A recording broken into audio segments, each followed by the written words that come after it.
Easterlies continuing to look favoured to end January. That is the pattern we re-seeing develop across the models. And for those of you waiting for proper winter weather, particularly across the south and east, this could be what you've been hoping for.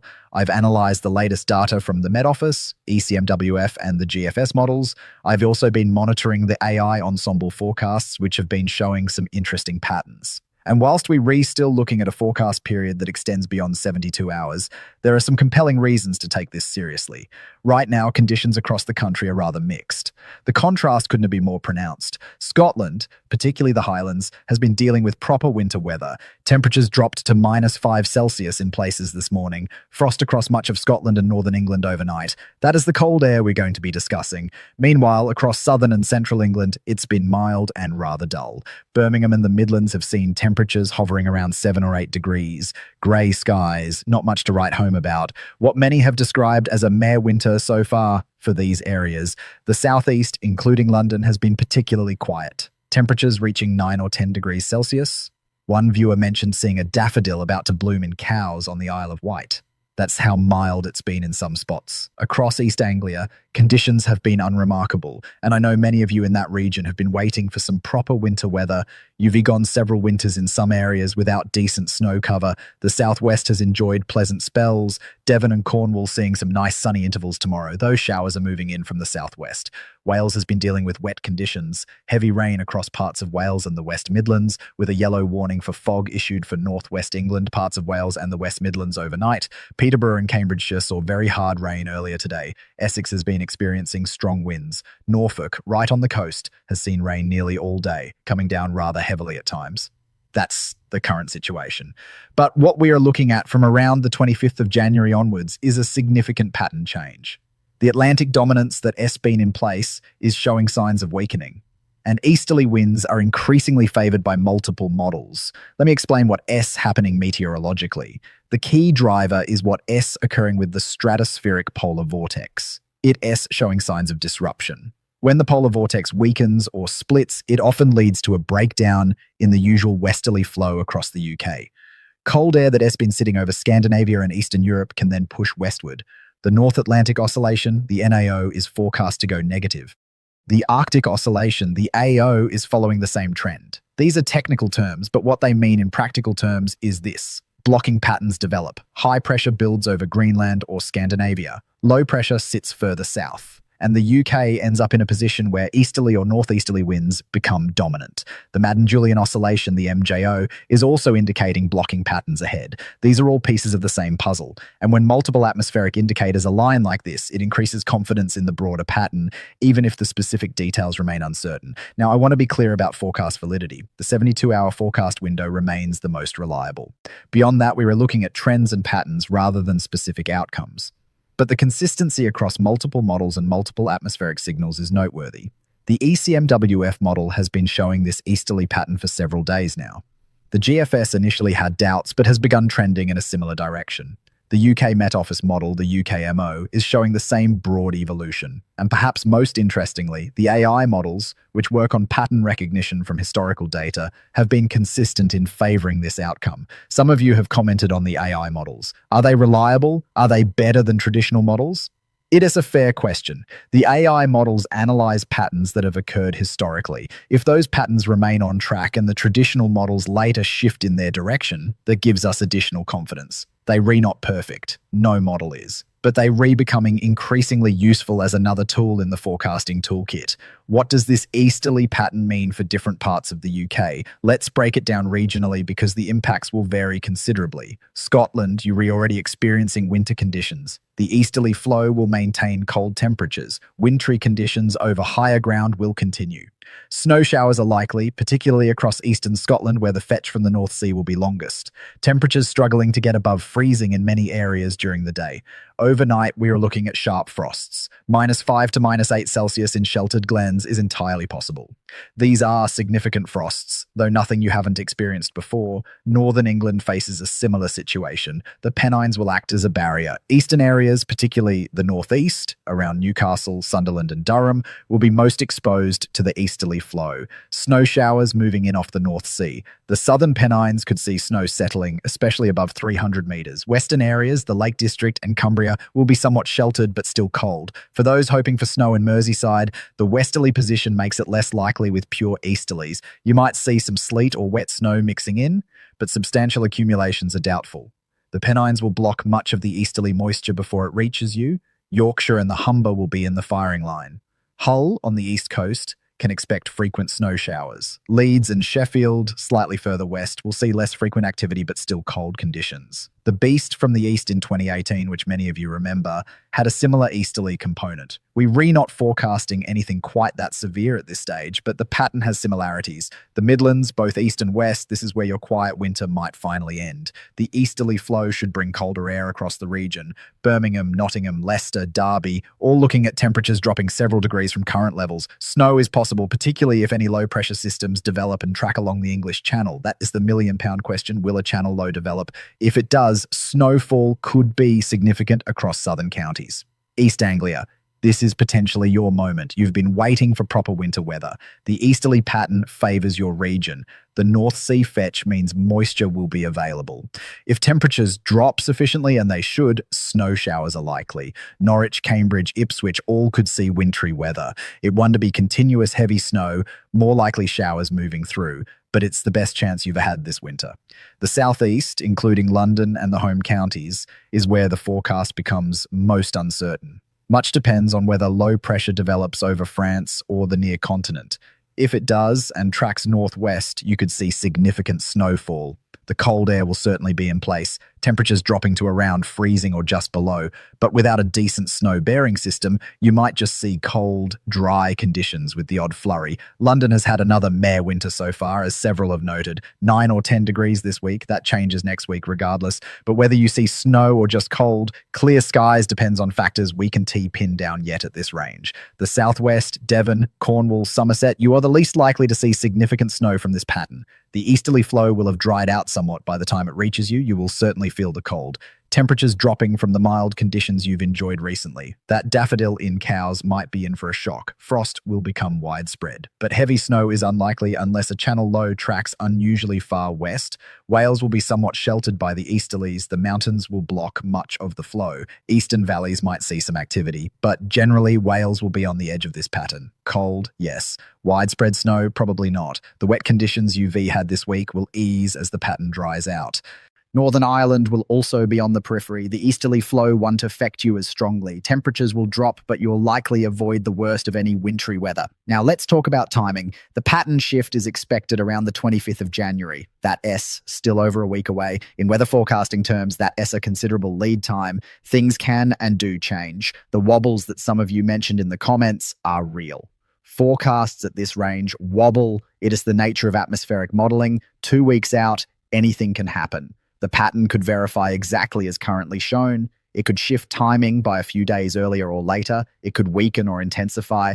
Or in the most frustrating scenario, it could flip entirely and we end up back with Atlantic dominance. That is why I'm not making categorical statements about specific snowfall totals for specific locations. Anyone doing that at this range is being irresponsible. What I can say with reasonable confidence is that the broader pattern, the easterly regime, is increasingly likely. The details, the specifics of where gets what and when, those will become clearer as we move into next week. If this pattern does verify, and I believe there is a good chance it will, what should you be doing to prepare? Let's go through some practical considerations. For those in Scotland, you are well versed in winter weather. You know the routine, but do check your supplies. If you are in remote areas, ensure you have enough heating fuel, stock up on essentials. The cold snap could last several days. Roads will be treacherous, particularly on higher routes. The A9 and other Highland roads will require extreme caution. Northern England, particularly eastern areas, similar advice applies. If you don't need to travel, consider working from home during the worst of it. The roads want to be gritted as thoroughly as they are in Scotland. Local authorities in the northeast will do their best, but resources are limited. If your car gets stuck in snow, an old trick, cardboard or an old carpet under the tyres. Increases traction, works a treat. Many of you probably already know this. The Midlands and East Anglia, this is where preparation becomes more critical. Many of you don't regularly experience significant snow. Most people don't keep snow shovels to hand, and that is perfectly reasonable. But if this pattern develops, consider getting one, or at least having something you can use to clear paths and car windscreens. Check on elderly neighbours. This is important. If we do get a cold snap with snow, some people will struggle. A quick knock on the door, make sure they re all right, that they have enough food and heating. It makes a difference. The temperature swings we've had, mild one day, cold the next, back up again. People have been poorly for weeks with it. Sinus trouble, headaches, general unwellness. A sustained cold period might actually be easier on the system than constant fluctuations. For drivers, if snow does arrive, drive to the conditions. This isn't the time for rushing. Leave extra space. Brake gently, accelerate gently. If you haven't driven in snow before, and many in the South Haven T recently, just take it slowly. Or better yet, avoid driving if possible. Keep an eye on the forecast, not just this channel, but the Met Office updates, local news, the Environment Agency for flood warnings. If snow melts rapidly later, things can change quickly. Stock up on basics, not panic buying, just sensible preparation. Bread, milk, tinned goods, anything you might need if you can to get to the shops for a few days. Make sure prescriptions are filled. Charge power banks for mobile phones. Have torches ready in case of power cuts, though those are unlikely. For those with young children, this could be exciting. Proper snow to play in. But remember, very young children lose heat quickly. Layer them up. Limit time outside in severe cold. And supervise them near roads or ponds, especially if ponds freeze over. If you have pets, particularly outdoor animals, make sure they have shelter and access to unfrozen water. Chickens, rabbits, any livestock, they'll need extra care in a cold snap. For gardeners, that daffodil and cows aside, most plants are dormant now. But if you have tender plants in pots, consider moving them to sheltered spots or indoors. A hard frost will damage them. One question that S come up, is this a beast from the East Mark II? The short answer is probably not. The beast from the east in February and March 2018 was a particularly severe event. Siberian air flooded across the entire continent. The UK saw -14 in places. Widespread heavy snow, significant disruption for over a week. What we are re-looking at now is an easterly pattern. Yes, it will be cold. There will likely be snow in places. But the intensity doesn't appear to match 2018, at least not in the current forecasts. We're not seeing the same depth of cold air across Russia and Eastern Europe.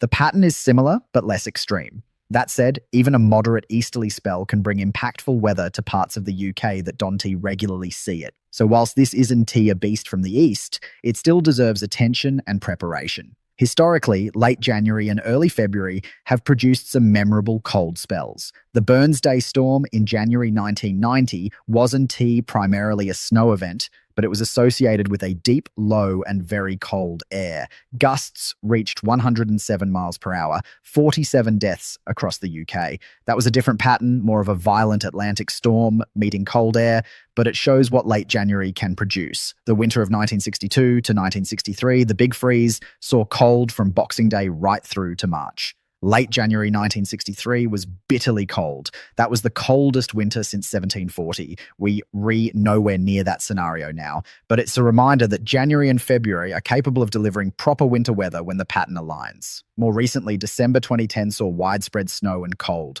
the coldest December in over a century. Many of you will remember that. Late January 2010 also had significant snow across southern England. These events happen. They're not unprecedented. We've seen them before. We'll see them again. What makes this potential pattern interesting is the timing. We are mid-January now. If the easterlies establish around the 25th and persist, they could continue into early February. February is often the month when the UK sees its coldest weather, on average. The combination of a late January pattern change and a potentially cold February could make the next few weeks memorable. Some of you have said February will be the month to watch. I think that S-wise. Even if late January doesn't deliver much, the pattern evolution into February will be critical. Keep watching the forecasts. Don't get too excited about individual model runs, but do pay attention to the broader trends. The AI versus traditional models debate is interesting. Some are skeptical of AI models, saying they reprogrammed by nutters. I push back on that slightly. The AI models are trained on decades of atmospheric data. They were looking for analogs, similar patterns from the past. When they consistently show a particular outcome, and that outcome starts appearing in traditional models too, it's worth noting. Are they perfect? No. Will they replace human forecasters? No. Weather forecasting requires interpretation, local knowledge, understanding of microclimates and specific impacts. But as another tool, as another piece of evidence, AI models are becoming valuable. The key is not to rely on any single source. Look at the Met Office, look at ECMWF, look at GFS, look at the AI ensembles, look at the atmospheric indicators, the NAO, the AO, the MJO, the state of the stratosphere.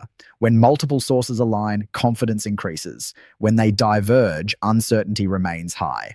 Right now, for this late January easterly pattern, we have alignment, not perfect alignment. There are still differences in detail, but the broad picture is consistent across most sources. That is encouraging for those hoping for winter weather, but it is not a guarantee. Over the next week, watch how the forecasts evolve. If the easterly signal strengthens and the timing becomes more certain, start preparing. If the models start backing away, if the Atlantic reasserts itself, then we'll adjust expectations accordingly. Weather forecasting has improved enormously over the past few decades. The models are better, the observations are better, the computational power is better, but there are still limits. Chaos theory applies to the atmosphere. Small changes in initial conditions can lead to large changes in outcomes. That's why we can forecast broad patterns with reasonable confidence at a week or more, but specific details remain uncertain until we read much closer. For this forecast, the broad pattern is easterlies, likely from around the 25th of January, cold for most of the UK. Snow showers, particularly in the north and east. The potential for more significant snow in other areas if low-pressure systems develop favorably. But the specifics, where exactly gets significant snow and how much, those details will emerge over the next several days. I'll continue to monitor the situation closely. If significant changes occur, I'll update accordingly. For now, the message is, be aware, be prepared, but don't panic. We're re-looking at a potential winter weather event, not a catastrophe. For those frustrated with forecast accuracy, I understand the skepticism. Weather forecasting is difficult. When forecasts bust, it's frustrating. But the science is sound, and the models are remarkably skillful most of the time. We just remember the failures more than the successes. That's human nature. As we close, a few final thoughts. Winter is meant to be cold. Mild winters are pleasant, but they have downsides. Pests survive, diseases linger, ecosystems can be disrupted.